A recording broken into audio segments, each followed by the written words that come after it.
There's been a few updates with ChatGPT. One of the most notable ones is their shopping experience. They said that they've been experimenting with making shoppers simpler and faster to find, compare, and buy products in ChatGPT. To see in the video, when you're looking up different products on ChatGPT, it'll actually bring up relevant items compared to what you want to use and what you ask for. So if you're asking for a certain type of coffee maker that does coffee in a certain style the best, it'll give you back results that are more relevant to what you want.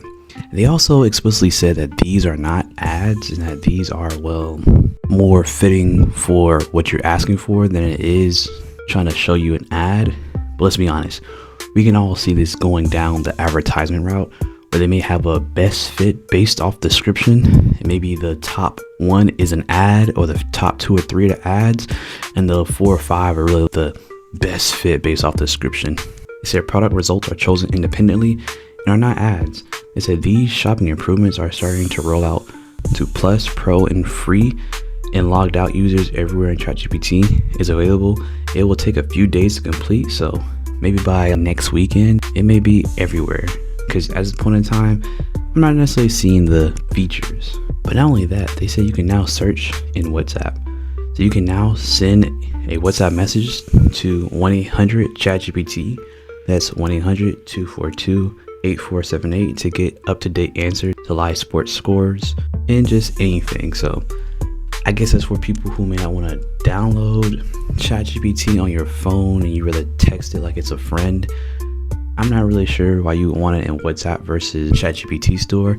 But at the same time, maybe in certain countries and certain places where you may not have the best internet speed or anything, you can, well, send a text message instead of having to rely on your data to, well, converse with ChatGPT and get answers.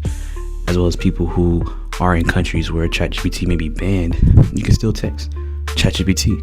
Also, for all the people who are in college or school, one of the things they also improved was citations.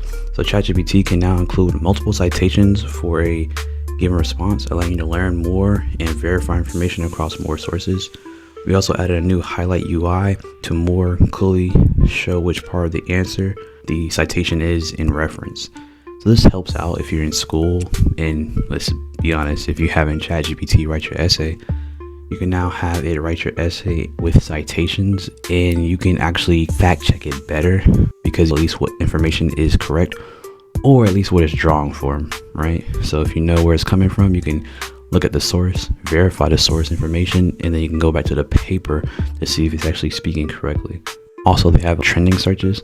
They basically have maybe what's happening now. I'm pretty sure they may be using some type of maybe Google Trends API backend or some other social media API backend to aggregate that. As well as I'm pretty sure they're using some type of user metrics to aggregate what is more people talking about to do this. So an example, they have this NFL draft analyze, magma cap Yellowstone National Park, NBA playoffs 2025, Kentucky Derby predictions. So it's one of those type of things where you can see what are everybody talking about, which can help, especially if you're in one of those people who are doing social media and you're curious about what other people are using AI for. That's pretty much the ChatGPT updates they were talking about this week. Tell me what you think down in the comment section down below. Do you think these are, well, pretty interesting and much needed minor fixes to the system? Or you're like, where's ChatGPT 5?